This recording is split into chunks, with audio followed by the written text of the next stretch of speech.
മഴ കുറഞ്ഞെങ്കിലും UAE മഴക്കെടുതിയിൽ തന്നെ തുടരുകയാണ്. 75 വർഷത്തിനിടെ ആദ്യമായാണ് ഇത്തരമൊരു മഴ പെയ്യുന്നത്. ആയിരക്കണക്കിന് വാഹനങ്ങൾ വെള്ളത്തിനടിയിലാവുകയും മെട്രോ സ്റ്റേഷനുകളുടെയും ഷോപ്പിംഗ് മാളുകളുടെയും എല്ലാം പ്രവർത്തനം താൽക്കാലികമായി നിർത്തിവെക്കുകയും ചെയ്തു. ദുബായ്, ഷാർജ എന്നിവിടങ്ങളിൽ നിന്നുള്ള വ്യോമഗതാഗതം നിർത്തിവെച്ചതിനാൽ ആയിരക്കണക്കിന് ആളുകൾ വിമാനത്താവളങ്ങളിലും കുടുങ്ങിക്കിടക്കുകയാണ്.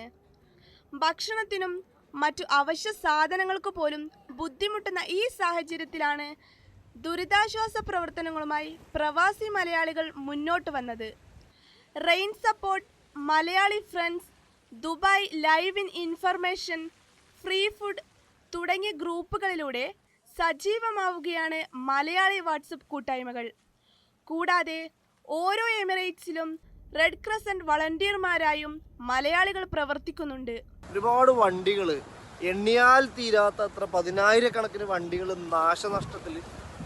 അതുപോലെ തന്നെ പലതരം ബിസിനസ്സുകൾ, ഒരുപാട് ആൾക്കാർ ഒരുപാട് സ്വപ്നങ്ങളാണ് ഒക്കെ വഴിയാധാരമായിട്ട് വെള്ളത്തിൻ്റെ അടിയിൽ ഈ ഒരു ഈ ഒരു ഫ്ലഡിൽ പെട്ടിട്ട് അത്രയും സത്യം പറഞ്ഞാൽ ഒരു വണ്ടി ആയിക്കോട്ടെ അല്ലെങ്കിൽ ഒരു ചെറിയൊരു ബിസിനസ് സംരംഭം ആയിക്കോട്ടെ അതോട് ഇല്ലാതായി പോവുക അല്ലെങ്കിൽ വീണ്ടെടുക്കാൻ പറ്റാത്ത അത്രയും നാശത്തിലേക്ക് പോവുക എന്ന് പറഞ്ഞാൽ വളരെ വേദനാജനകമായ ഒരു കാര്യമാണ്. കാരണം ഏതൊരു മനുഷ്യൻ്റെ ഒരു സ്വപ്നമാണത്, അല്ലേ?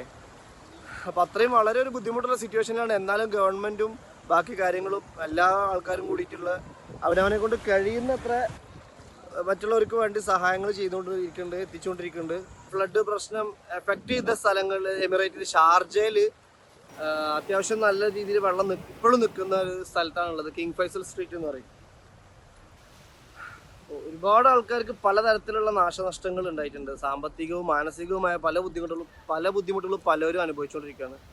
ഇവിടെയൊക്കെ ഒരുപാട് വണ്ടികൾ ഇതൊന്നും ആരും പാർക്ക് ചെയ്ത് പോയതല്ല, പാർക്ക് ചെയ്തതുകൊണ്ട് പലയിടത്തുനിന്ന് മാറി വന്നതുണ്ട്. ആ സൈഡിൽ നിൽക്കുന്നതിൽ ഒരു 90% വണ്ടികളും ഫ്ലഡ് എഫക്റ്റിൽ സ്റ്റക്കായതാണ്. കേരളം മറന്ന പ്രളയകാലത്തെ ഒരിക്കൽ കൂടി ഓർമ്മപ്പെടുത്തുകയാണ് UAEയിലെ മഴക്കെടുതി.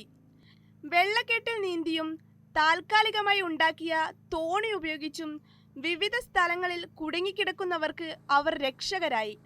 ഭക്ഷണം വീട്ടിൽ നിന്നും തയ്യാറാക്കി വളണ്ടിയർമാർക്ക് നൽകുകയും കിട്ടുന്ന ഭക്ഷണം സ്വന്തം റിസ്കിൽ എത്തിച്ചു നൽകിയും സ്വന്തം വീടുകളിൽ താമസിപ്പിച്ചും അവർ മാതൃകയാവുകയാണ്. മലയാളികൾ ഉൾപ്പെടെ UAEയിലെ ജനങ്ങൾ പ്രളയത്തെ അതിജീവിച്ചു മുന്നേറുകയാണ്. ഇനിയും മഴ പെയ്യുമെന്ന് തന്നെയാണ് കാലാവസ്ഥാ നിരീക്ഷണ കേന്ദ്രം അറിയിക്കുന്നത്. ഒന്നിച്ചു നിന്നാൽ നേടിയെടുക്കാൻ പറ്റാത്തതായി ഒന്നുമില്ലെന്ന് വീണ്ടും തെളിയിച്ചിരിക്കുകയാണ് മലയാളികൾ ഉൾപ്പെടെയുള്ളവർ.